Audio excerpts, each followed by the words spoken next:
أعوذ بالله من الشيطان الرجيم. السلام عليكم ورحمة الله وبركاته. الرحمن الرحيم. الحمد لله رب العالمين، والصلاة والسلام على أشرف الأنبياء والمرسلين وعلى آله وأصحابه أجمعين.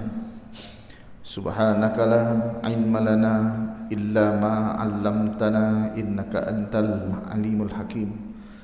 رب اشرح لي صدري ويسر لي أمري واحلل عقدة من لساني يفقه قولي وما أوتيت من العلم إلا قليلا لا حول ولا قوة إلا بالله العلي العظيم. Amma ba'du. Yang dimuliakan Tuan Imam, Tuan Bilal, Tuan Pengurusi serta ahli Tuan Kuasa Masjid, sahabat-sahabat muslimin dan muslimat yang dirahmati dan dikasihi Allah Subhanahu wa taala. Alhamdulillah, kita merafakkan setinggi-tinggi rasa syukur kepada Allah Subhanahu wa taala di atas apa jua nikmat yang Allah berikan kepada kita. Lain orang, lain nikmat yang dia dapat. Semua terasa nikmat yang Allah beri.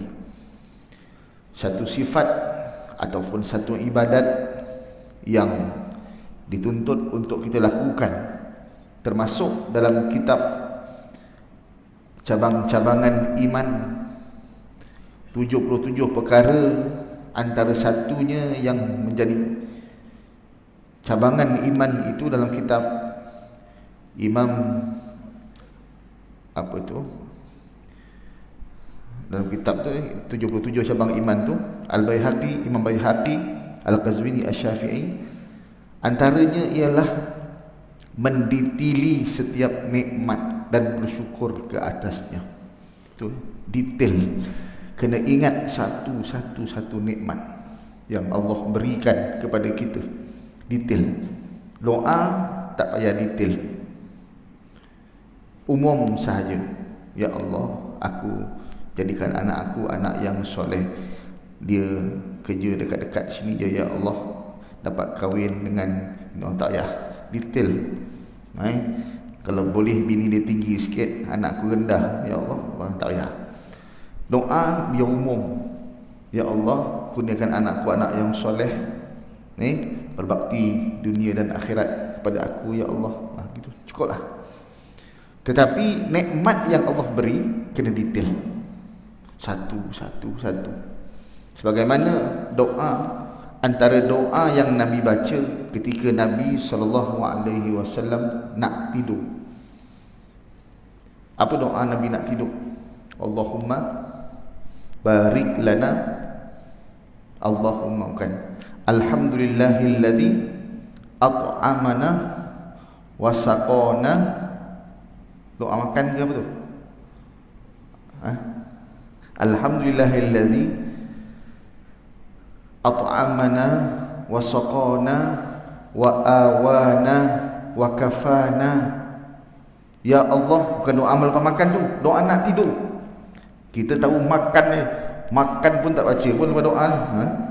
Kuat sangat tak? Tak. Kuat sangat. Okey Ni belum bahagian satu, belum jerit lagi. Tak boleh jerit nampaknya. Rasulullah sebut masa nak baring, nak tidur, alhamdulillahilladzi at'amana. Ya Allah, segala puji bagi Engkau yang telah memberi aku makan.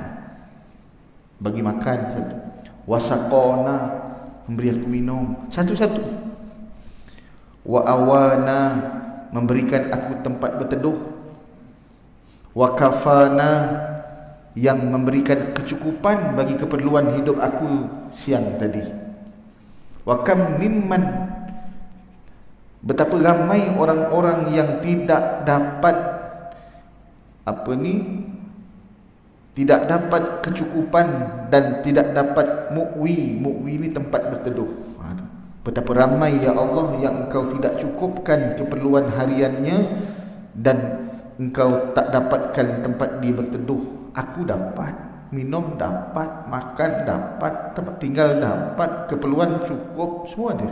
Nak apa semua cukup. Syukur satu-satu. Bila nak tidur tu, tu syukur kita pada Allah Subhanahu wa taala. Tak cakap Arab, cakap Melayu je. Kita lain orang, lain nikmat dia. Ya Allah, kau telah kurniakan aku anak ramai, ya Allah. Soleh-soleh semuanya. Jiran sebelah tu satu anak, degil pula. Tu Allah bagi. Sama ada kita rasa syukur atau bongkak. Kalau bongkak, gayanya lain. Tengok anak aku ramai, 11 soleh semua. Sebelah tak kerti jaga anak, apa nak jadi? Seorang hantu. Sombong tu ayat sombong. Kan? Nikmat yang sama. Ya Allah, Engkau telah berikan aku anak ramai, semuanya soleh-soleh, ya Allah. Berapa ramai orang-orang yang Engkau tak bagi anak pada mereka. Kalau ada anak pun tak soleh, aku Kau bagi soleh. Itu syukur. Gitu. Nikmat yang sama, sama ada syukur ataupun sombong. Wallahu a'lam bissawab. Baik. Masuk kita hadis Nabi SAW. Tajuk yang ke-50. Mana ni? Tajuk yang tentang apa ni? Mana? Masuk apa? 195. Baik, betul. 195. Berkenaan tentang hadis babu ma jaa fi qaulin Nabi sallallahu alaihi wasallam, umirtu biqatilihim hatta yaqulu la ilaha illallah wa yuqimus salah. Bab yang telah datang ia pada menyatakan hadis yang bersabdaan Nabi sallallahu alaihi wasallam, disuruh aku dengan memerangi mereka itu hingga mengucap mereka itu akan tiada Tuhan melainkan Allah dan mendiri mereka itu akan sembahyang. Sama lebih kurang hadis yang lepas. Maknanya orang yang dah mengucap kalimah la ilaha illallah, dah semayang, yang lepas dah bayar zakat, maka kita tak boleh usik harta dia, tak boleh bunuh dia, tak boleh lukakan dia, dan semua perkara itu akan disoal nanti di hari kiamat.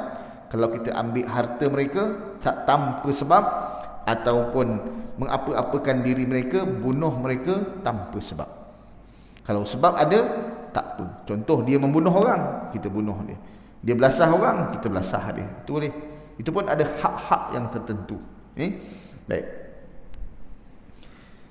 Kata Rasulullah sallallahu alaihi wasallam, an Anas bin Malik qala, daripada Anas bin Malik berkata, qala Rasulullah sallallahu alaihi wasallam, umirtu an uqatilan nasa hatta yashhadu an la ilaha illallah wa anna Muhammadan abduhu wa rasuluh.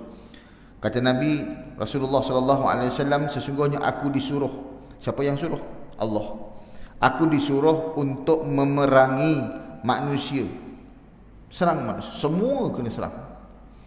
Hatta yashhadu, sehingga mereka mengucapkan kalimah la ilaha illallah. Ni tu zaman Nabi SAW. Kita tak boleh nak serang dakwah selagi mereka tak ucapkan kalimah la ilaha illallah, masuk Islam, jangan henti kita berdakwah. Masalahnya dah berhenti dah, belum start lagi. Antara kita belum start lagi nak dakwah. Bukan suruh berhenti. Ni jangan berhenti selagi mereka ucap la ilaha illallah. Berat kerja kita ni Bilal, Imam. Pengurusi lagi berat. Taman damai ni banyak lagi yang belum mengucap kalimah la ilaha illallah. Pakatlah macam mana nak buat. Di masjid saya bercita-cita akan datang macam mana nak buat. Mula-mula kita bagi makan. Untuk PKP ni, siapa yang Muslim dan bukan Muslim kita bagi sekali, menarik hati mereka. Apa yang kita buat kadang-kadang macam tak masuk akal, tapi itu yang mampu kita buatlah.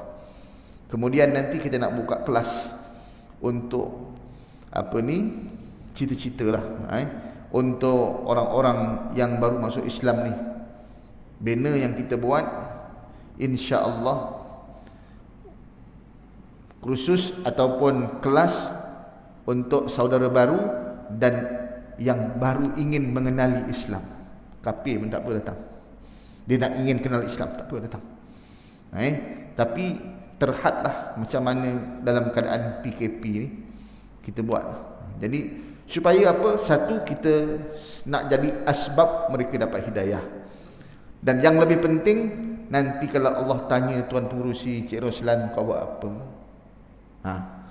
Pening kita. Tuan Imam lagi lah. First, Imam kena tanya depan-depan.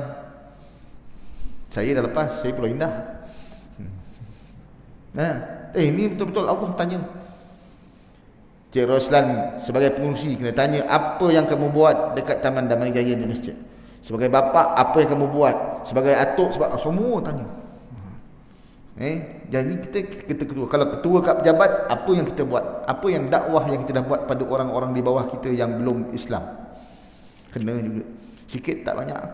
Saya ajar anak-anak pelajar saya, anak murid saya, kawanlah dengan pelajar-pelajar bukan Islam. Tunjukkan akhlak kamu yang baik.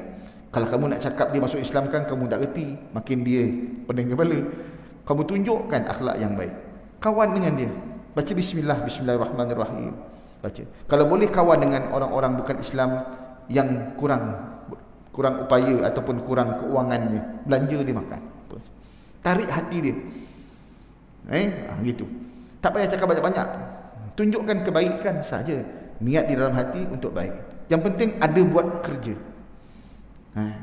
Tetapi kalau kita tak boleh buat gitu je, mesti tinggi lebih sikit daripada itu.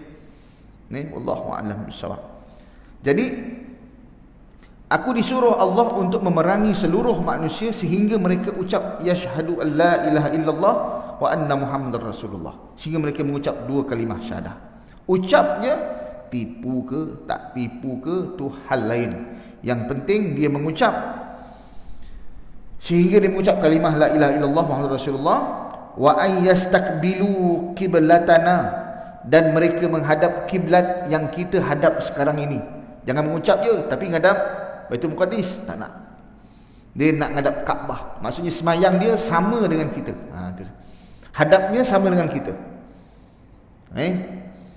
Wa ya'kulu zabihatana, dan mereka hanya makan sembelihan kita saja. Bangkai-bangkai babi ke semua yang tak sah sembelih dia tak makan. Maknanya dia ikut atur cara syariat Islam. Bukan syahadah saja. Maksudnya dia dah syahadah terus selamat, tak boleh. Dia kena semayang dulu. Dia semayang je selamat, tak boleh. Dia kena makan yang kita halal saja. Makanan haram tak boleh. Zabihatana maknanya dia hanya makan makanan yang halal sahaja. Wa ayyusallu salatana, dan mereka semayang macam semayang kita. Tak ada tepuk-tepuk macam Syiah ke apa, tak ada. Semayang kita. Gitu.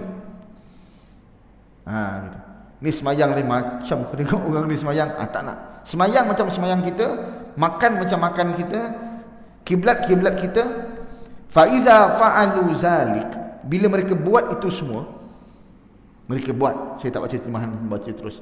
Apabila mereka buat semua tu, syahadahnya, semayangnya, makan tak bangkai macam sembelih macam kita, semayang macam kita, bila dia buat macam tu semua, hurrimat alaina dima'uhum, maka diharamkan kepada kita mengapa-apakan tubuh badannya. Jentik pun tak boleh, bunuh apatah lagi. Wa amwaluhum, 10 sen pun tak boleh ambil duit dia dengan zalim, dengan tidak bersebab lah. Ribu-ribu apatah lagi, tak boleh. Illa bihaqqiha, kecuali dengan hak. Contohnya dia merosakkan harta, kita ambil harta dia, boleh. Dia melanggar orang, kena ambil harta dia, tak bayar zakat, ambil.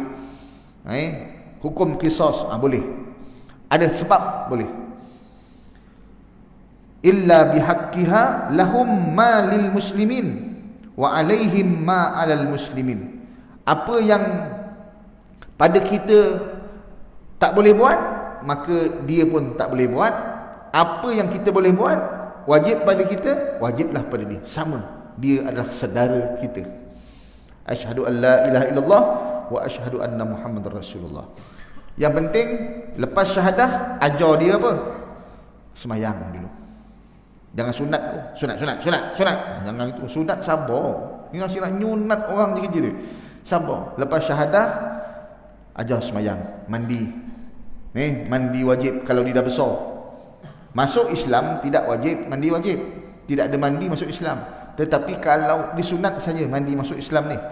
Tetapi kalau dia dah besar, dah tua, sudah apa ni, sudah maknanya sudah keluar mani, senang kita, lakinya dah uzur, dia masuk Islam, dia kena mandi sebab uzur dia tu, sebab dia dah keluar mani, bukan dia masuk Islam.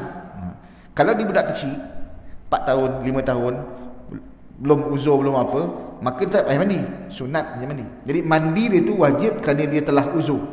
Gitu. Dia telah keluar mani. Tak apalah, ajar dia mandi, bersihkan badan, semayang dulu. Puasa nanti, haji nanti, sama. Nanti. Aurat tocang lah, tak apa, nanti dulu. Kemudian tatu nanti, sama. Kita ni hapus Islam tatu ni. Pakai seluar pendek ni, tak tahu sabar kita ni. Terus nak pakai jubah macam kita, sabarlah. Kita ke jubah pun 50 tahun baru pakai. Dulu selojin. Dulu. Jadi sabar. Itu dakwah kita pada mereka lah. Baik, kita bacakan apakah yang disebutkan oleh Idris Al-Marbawi. Ketahuilah kiranya ya saudaraku, tuan-tuan, dipanggil saudara kita ni, meninggalkan sembahyang itu satu perkara yang penting dalam Islam. Hingga banyak ulama yang berpegang dengan hadisnya atas jadi kafir orang yang meninggalkan akan sembahyang itu, apatah lagi jikalau seseorang itu ingkar akan fardunya, nescaya dibunuh akan dia. Atau ada kaum yang ingkar dan mengatakan tidak fardu, nescaya diperangi akan mereka itu. Bermula dalil yang menunjukkan atas yang demikian itu ialah sebagai hadis yang kita baca tadi. Jadi tuan-tuan kasih Allah, amat penting semayang ni. Ikhlas ke tak ikhlas ke nanti dulu. Ikhlas kita lah.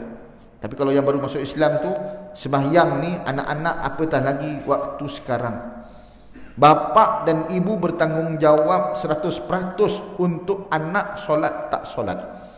Dulu pagi solat subuh, zuhur, asar terserah kat sekolah agama. Betul? Sekolah agama. Sekarang dia tak sekolah. Siapa nak tanggungjawab? Tuan-tuan. Jangan anggap macam hari-hari biasa. Pandailah dia semayang. Tak. Suruh dia semayang. Wa'mur ahlaka bis-solah. Suruh dia semayang. Dulu dekat sekolah, paling kurang pun hari Khamis baca Yasin. Betul? Baca Quran. Ini cuti 3 bulan ni. 3 bulan tak baca Quran langsung. Kan dah 3 makin kuat ni. Macam mana agak-agak? Tanggungjawab. Kalau di sekolah agama atau sekolah biasa, masuk saja balik tingkatan 1 kita buat program. Apa dia air mani, apa dia darah haid, supaya mereka tahu macam mana haid tu bersih. Bukan haid bersih, macam mana awak suci. Suci itu macam mana? Darah yang macam mana? Warna darah yang macam mana? Dulu sekolah ajar. Sekarang tak ada. Adakah bapa boleh ajar anak tu? Tanggungjawab. Berat anak-anak. Nasib baik anakku dah besar. Kan? Tahulah dia pandai-pandai. Bagi tahu menantu macam mana anak-anak. Yang lelaki 13 tahun, 10 tahun, 11 tahun dah balik ke belum? Tanya. Kalau sekolah kita tahu caranya gini, bapa tak tahu. Tanya mak kau.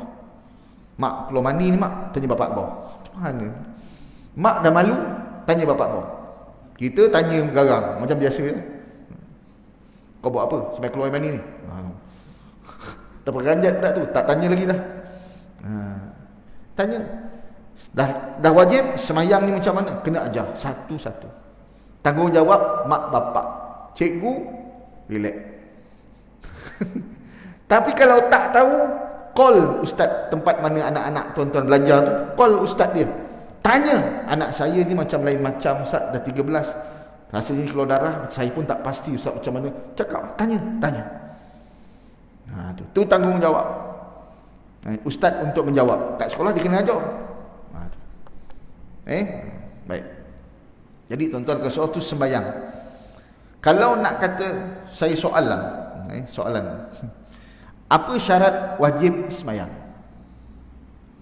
Maksudnya kalau orang ni ada ni, syarat ni cukup, dia wajib sembahyang. Penting ni sembahyang. Siapa yang wajib, siapa yang tak wajib? Ikut mazhab kita. Kan ada kelas sembahyang kan? Kalau ada kelas sembahyang je, babus solah kita belajar. Baik, solat. Ni bab lain bila lagi? Bab solat pun tak lepas lagi. Ada bab solat belajar. Kena panggil ustaz, jangan panggil aku, panggil orang lain. Syarat wajib sembahyang. Kalau cukup syarat ni, wajib sembahyang. Yang pertama, sampai seru. Dah sampai kat dia. Orang Malaysia ni jangan bohong, semua dah sampai. Sampai seru. Saya tak tahu pula selama ni sembahyang ni wajib ustaz. Tu bohong sangat. Semua dah tahu, sampai seru. Kalau orang kat tengah hutan, dia tak sembahyang, tak wajib pada dia kalau tak sampai seruan itu pada mereka. Kita dah sampai. Ya ke sampai? Tuan-tuan kena sampaikan. Sampai dah, tahu, kena suruh lagi dia sembahyang. Kat ni anak-anak, tuan-tuan tempat kerja, anak-anak tak sekolah, call mak dia, anak tu dah sembahyang belum? Mak kadang-kadang lupa. Dia masak lagi, nak ini lagi, telefon, dah sembahyang belum abang tu? Dah sembahyang ni belum? Telefon. Kita kat tempat kerja, pastikan anak-anak kita jangan meninggalkan sembahyang. Sebab hukumannya ialah bunuh. Zina pun rotan. Zina yang tak kahwin lagi rotan. Ini bunuh. Jangan buat main. Allahu a'lam bissawab. Baik. Yang keduanya Islam lah. Wajib. Yang ketiganya berakal. Kena tahu berakal ni gila tak gila anak kita ni. Bukan gila, maknanya kalau gila tahu senang. Ni kita anak Down syndrome. Mana tahap dia? Tahap Down syndrome dia tu macam mana? Dia wajib sembahyang ke tidak ni ustaz? Bincang. Bagi tahu, tanya ustaz, dia wajib ke tidak? Macam mana? Anak saya ni pekak bisu ustaz, macam mana boleh? Tanggungjawab bapak. Dulu kat sekolah aja mereka belajar sembahyang. Tuan-tuan, anak yang sempurna tak apa, ni anak-anak yang pekak bisu, bawa balik ke rumah. Bapak pula tak biasa dengan anak ni. Pening kepala tu kan, nak ajar sembahyang. Tapi kena ajar juga. Wallahu a'lam bissawab. Baik. Baru tahu susah. Ngajar tak ngajar. Selama ni untuk cikgu je. Apa cikgu kau ajar ni? Kan? Cuba kau ngajar sekejap. Pening kepala. Baik. Yang ke seterusnya, baligh. Baligh. Dah baligh ke belum? Kena tahu. Kemudian naqaq ataupun suci daripada haid dan nifas. Kena tahu. Macam mana nak, kalau anak perempuan tanya, bah, macam mana ni suci nifas ni macam mana? Darah keluar lagi tak? Keluar tapi macam ni. Entah, bapak pun tak tahu. Bapak duda. Masalah, so kahwin tak nak. Kena tanya. Ajar anak tu semayang, bukan ajar semayang takbir Allah Akbar, baca Iftitah, bukan. Suci tu kena ajar dulu. Bersuci tu. Anak tu dah bersih dah, patutnya dah boleh semayang, tapi ditangguh 2-3 hari lagi. Macam mana hukumnya? Qadaknya macam mana? Bacaan apa semua tu ya dalam semayang, tapi syarat wajib tu kena settle dulu. Wallahu a'lam bissawab. Baik. Tu kena belajar lah. Kena belajar. Sebab tu kita buka kitab-kitab. Antara perkara syarat, prasyarat untuk Allah menerima amalan kita, 2 perkara syarat. 1, ikhlas kepada Allah. 2, amalan tu sama bertepatan dengan apa yang ada dalam Quran atau dalam hadis atau dalam ijma' atau dalam qiyas. Sama. Jangan buat sendiri amalan tu. Aku rasa semayang gini, tak ada. Buat sendiri tak. Quran, kalaupun tidak hadis ataupun ijma' ataupun qiyas. Kita ada 4 Imam Syafi'i. Kena sama. Tak boleh lain. Ikhlas dan amalan kena sama. Amalan sama tapi tak ikhlas, tak jadi. Ikhlas tapi amalan tak sama, tak jadi. Ini kena dua syarat. Macam mana nak dapat ikhlas secara mudah yang kita faham untuk orang awam? Macam mana bang? Tanya, macam mana? Taklah Ustaz, saya pun tak berapa nak ikhlas juga ni. Macam mana nak jawab? Macam mana nak dapat ikhlas? Kalau anak pula tanya, macam mana nak dapat ikhlas? Ikhlas ni senang cerita. Kalau dalam kitab Bahrul Mazi ada jilid pertama, bukan jilid 18 ni jilid pertama, disebutkan ada 3 darjat, 3 peringkat ikhlas. Yang pertama, dia beramal. Ikhlas ni bukan sama dengan apa ni ikhlas, yang ikhlas yang kita kaji dulu. Maknanya dia beramal hendakkan ganjaran yang Allah berikan. Siapa yang berpuasa, maka dia akan masuk pintu puasa. Dia nak tu. Gitu. Dia nak ganjaran Allah tu. Itu ikhlas. Itu senang kita. Awak nak apa? Nak syurga. Ikhlas lah tu. Dah cukup lah. Ada pula ahli sufi datang yang awak belajar semayang nak apa? Nak syurga. Syirik. Oh sedap. Jangan gitu. Kita ni orang awam. Orang awam.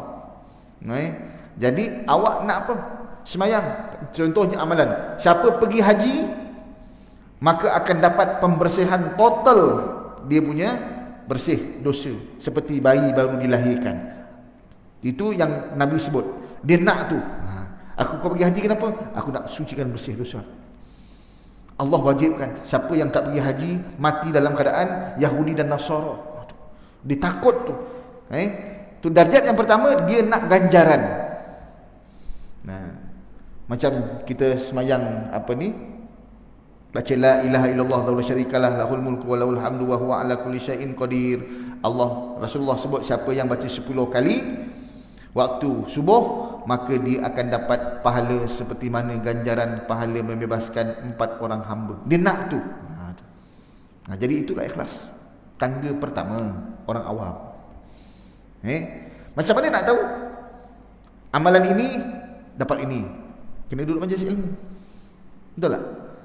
Kena duduk majlis ilmu. Majlis ilmu macam ni, tuan-tuan pergi ni, apa dapat? Dapat apa? Dapat ketenangan, dapat ilmu, dapat ganjaran pahala. Itu yang kita nak. Aku nak duduk sini supaya Allah sayang kat aku. Itu dia. Itu kerana Allah. Maksudnya kerana nak dapat ganjaran yang Allah janjikan. Yang Allah janjikan. Apa sahaja yang Allah janjikan, amalan ni kita buat, kita nak macam tu. Siapa yang sembahyang duha, maka rezekinya dijamin. Maka dia nak tu. Kenapa dia? Aku nak rezeki aku dijamin oleh Allah, aku sembahyang duha. Dia nak apa yang janji Allah tu. Itulah ikhlas. Dia tak ada tujuan lain. Kenapa tak sembahyang? Kau sembahyang ni kenapa? Pergi jemaah masjid rajin pula ni. Dah tua bang, dah pencen. Nak pergi mana lagi? Dah tua ni. Takkan nak pergi mana-mana lagi? Masjid lah. Tak jadi. Dia kena tujuan. Jadi kena ada ilmu. Kita buat ini, ganjarannya ini. Kena buat ini, ganjarannya ini. Kena tahu. Mana nak tahu tu? Majlis ilmu.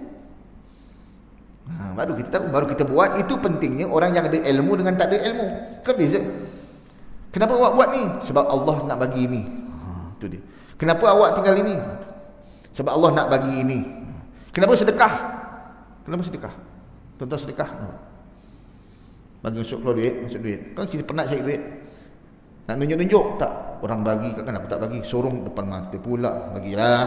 Bukan. Kenapa bagi? Sebab kata Rasulullah, ittaqun nar walau bisyikki tamrah. Berdermalah. Sedekahlah. Takutilah kamu api neraka Allah walaupun dengan menderma ataupun bersedekah separuh biji kurma belah sebelah. Tak ada orang buat gitu. Tapi sangkingnya disuruh, kalau tak ada benda, sebiji kurma belah dua bagi orang, aku makan satu. Nak lepas daripada api neraka. Kenapa sedekah? Aku nak lepas daripada api neraka. Tak ada tujuan lain. Ikhlas satu. Itu ikhlas tangga kedua. Tangga pertama, dia nak ganjaran nikmat Allah nak bagi.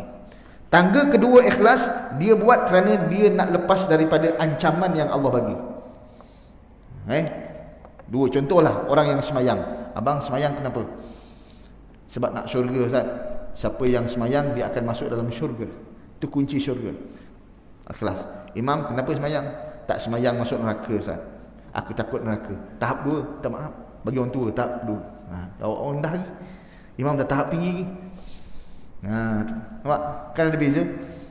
Tahap tinggi lagi tak payah bincang pun tak apa. Itu tahap nabi-nabi dan para wali. Mereka beribadat bukan kerana syurga, bukan kerana neraka. Mereka beribadat semata-mata kerana nak bersyukur pada Allah, dan Allah itu layak disembah. Itu je. Kita tak, kita orang awam nak sesuatu dari Allah. Baik. Tuan-tuan kasih Allah Subhanahu wa taala, itu ikhlas. Macam mana nak dapat ikhlas tu? Duduk majlis ilmu. Nak dapat ikhlas, satu daripada syarat Allah terima, itu baru satu. Dia ada 2 syarat Allah terima tadi kan. Satu ikhlas. Nak dapat ikhlas macam mana? Duduk majlis ilmu. Kena tahu ancaman yang kalau tak buat sesuatu, dan kena tahu apa yang Allah nak bagi kalau kamu buat sesuatu. Kita buat kerana kita tahu dia punya keuntungan tu apa yang Allah janjikan. Yang kedua, syarat Allah menerima amalan itu ialah amalan itu bertepatan dengan apa yang datang dari Nabi. Macam mana nak tahu?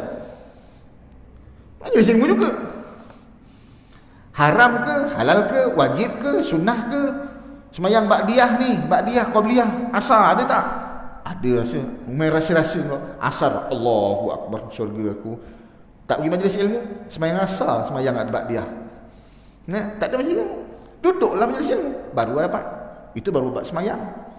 Bab suci hadas tadi, suci daripada haid dan nifas, agak-agak hati-hati tuan-tuan kasih Allah. Jadi sebab tu kalau untung perempuan ada kelas ni, saya tak apa, isteri ustazah.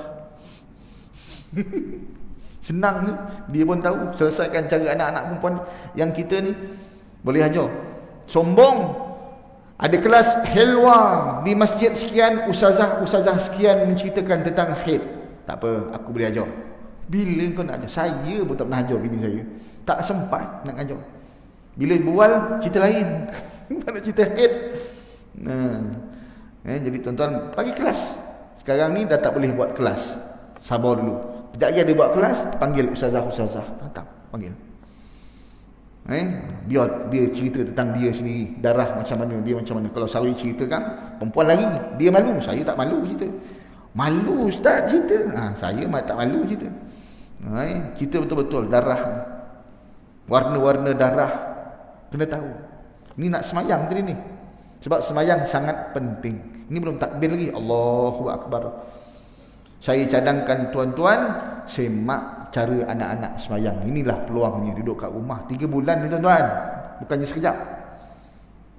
Ada anak kecil kan, ajar semayang. Macam mana dia semayang Allahu Akbar, At-Tahiyyah macam mana, cara dia ambil semayang macam mana. Kena ajar. Tanggungjawab tuan-tuan.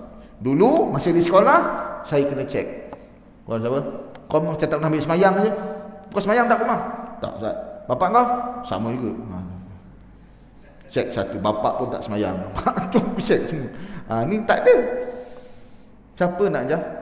Kita bapak. Jangan abaikan tanggungjawab ini. Makin berat tanggungjawab bapak, bukan untuk bagi makan sahaja macam ayam. Kita jumpa orang, kalau jumpa kucing, orang bela kucing, cerita pasal apa? Kita cerita pasal apa kalau jumpa kucing? Cantik, gemuk. Betul? Gemuk kucing kau, cantik kucing, itu je. Tapi kalau jumpa orang, asyik cerita, gemuk dan kau ni. Macam mana gemuk, asyik nak diet, cerita diet. Macam kucing sama. Cerita semayangnya. Betul? Auratnya. Jumpa kucing kali cakap pasal aurat kucing, semayang kucing. Tak ada. Jumpa kucing, cantik, gemuk, gebu, makan apa? Betul? Ini kita, kau sakit, makan apa?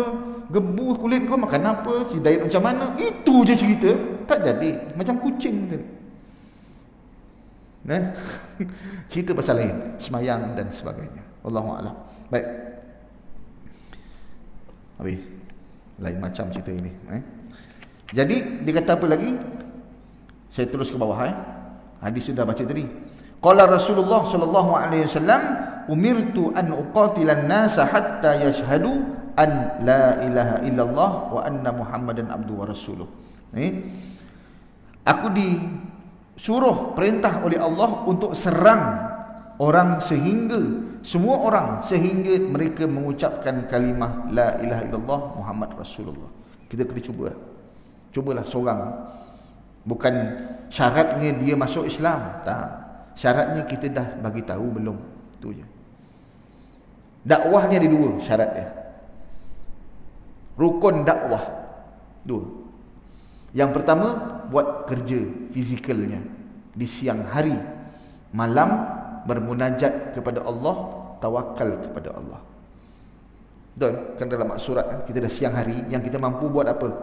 Yang mampu buat ialah kita secara gurau-gurau cakap dengan kawan kita, jom masuk Islam bagus ni gini. Itu je. Nak serius kita takut, cakap gurau-gurau. Itu yang kita mampu. Malam-malam, ya Allah, inilah suara hamba-Mu. Aku telah cuba berdakwah tadi siang, ya Allah. Mudah-mudahan Engkau gerakkan hatiku, serahkan dia kepada Engkau, ya Allah. Tu malam tu mesti kena macam tu. Dia tak boleh sombong. Dah siang kita buat kerja, paling kurang ajak atau apa sajalah. Ada orang yang berceramah, ada orang gini, buatlah. Tetapi malamnya munajat. Jangan sombong. Dah ceramah hebat, malam aku dah belasah dah orang sana dah. Aku ceramah habis tak faham, yang bodoh betul. Jangan gitu. Bukan gaduh kat orang, betul. Kalau orang pula sebut ustaz power, ustaz nanti tuan power, cakap sikit je orang ikut. Saya memang tak nak. Kita dah buat kerja dakwah siang, malam, ya Allah, inilah suara hamba-Mu yang berdakwah di siang hari tadi, ya Allah. Aku hanya mampu buat itu je, ya Allah. Kau terimalah amalanku ini, ya Allah. Itu dalam mak surat, baca kan ada. Sautu du'atika. Inilah suara pendakwah-pendakwahmu, ya Allah. Buat malam munajat, itu syaratnya. Dia jadi ke tak jadi, malam ni kita dah serah dia pada Allah. Siang tadi aku dah cakap, malam aku serah pada Allah. Dia pun terfikir, aku masuk Islam lah. Besok dia tanya, bang, saya masuk Islam lah, bang. Alhamdulillah, munajat dah pada Allah malam tadi. Power aku sekali cakap je masuk Islam terus. Bukan. Kena munajat depan Allah Subhanahu wa taala. Baik. Jadi kita usahakan benda tu. Boleh. Jiran depan rumah berani buat macam mana? Agak-agak lah. Satu lorong ni ada orang bukan Islam, kita berani buat apa? Cakap, penggigil betul. Anti masuk Islam. Tak berani. Nak cakap begitu tak berani. Betul tak? Awak nak buat macam mana? Nak macam mana kau? Nanti Allah tanya ni. Saya pun risau. Sekurang-kurangnya kawan-kawan di kelas, tuan-tuan. Kawan-kawan setempat kerja, tuan-tuan, yang bukan Islam, kena bagi tahu. Agak-agak kalau nanti di hari kiamat dia kata, ya Allah, aku bersahabat dengan Tuan Haji, imam lagi, berserban lagi hari-hari, ya Allah, tapi dia tak pernah sebut pun pada aku untuk masuk Islam, ya Allah. Apa nak jawab agak-agak? Jangan lupa aku dah sebut dulu. Kalau ada, kalau tak ada, nak sebut apa? Selamatkanlah, cubalah. Sebab itulah Rasulullah, umirtu an uqatilan nas. Aku disuruh untuk memerangi manusia. Kita taklah, kita disuruh untuk cakap dengan manusia sehingga dia mengucap kalimah la ilaha illallah. Ni cakap pada saya sendiri. Saya pun susah. Tuan-tuan boleh pakat dengan jamaah-jamaah tabligh kawasan ni, ambil dia jadi AJK, carikan macam mana. Melepaskan tanggungjawab kita ni. Jangan maaf berat. Baik. Kita jangan kawan kafir nak suruh masuk Islam. Orang jahat suruh jadi baik pun tak nak. Ajak semayang, takut. Jiran tuan-tuan yang tak semayang, suruh pergi ajak sekarang. Bang, jom semayang jamaah masjid. Tak berani. Masuk saya juga. Tak berani. Lagilah orang bukan Islam. Tak berani kita. Keberanian tu tak ada. Wallahualam. Tapi buat juga, sebab kita nak lepas tanggungjawab kita nanti ditanya oleh Allah Subhanahu wa taala. Dia masuk Islam tak masuk Islam punya hal. Baik, dah masuk Islam, dah cukup abot. Nanti kita sambung lagi kita punya kuliah insya-Allah taala. Sekarang ni kuliah subuh dah boleh belum? Masjid ni masih hingga diarahkan, kita ikut arahan tentang agama. dibolehkan, bolehlah. Wallahu a'lam. Setakat ni dulu. Mudah-mudahan ada tindakan kita menyusun strategi macam mana kita untuk berdakwah pada orang bukan Islam secara individu ataupun secara berjamaah. Aku qauli hadza wa astaghfirullahal azim li wa lakum. Minta maaf saya ada promosi sikit. Yalah, gelap-gelap hujan-hujan ni di apa ni, yang lepas saya promosikan untuk perigi, yang ini untuk satu program kita buat solar atau program solar matahari. Sebab di sekolah di Kemboja, madrasah-madrasah surau mereka tak macam kita, gelap gelita waktu malam. Jadi untuk menerangi surau mereka, mereka pun boleh mengaji macam kita pasang solar. Solar ni mahal, 3,500 satu set. Saya target 10 set supaya 10 madrasah untuk saya lah. Jadi saya boleh dapat 4. Jadi saya mohon tuan-tuan kita masukkan dalam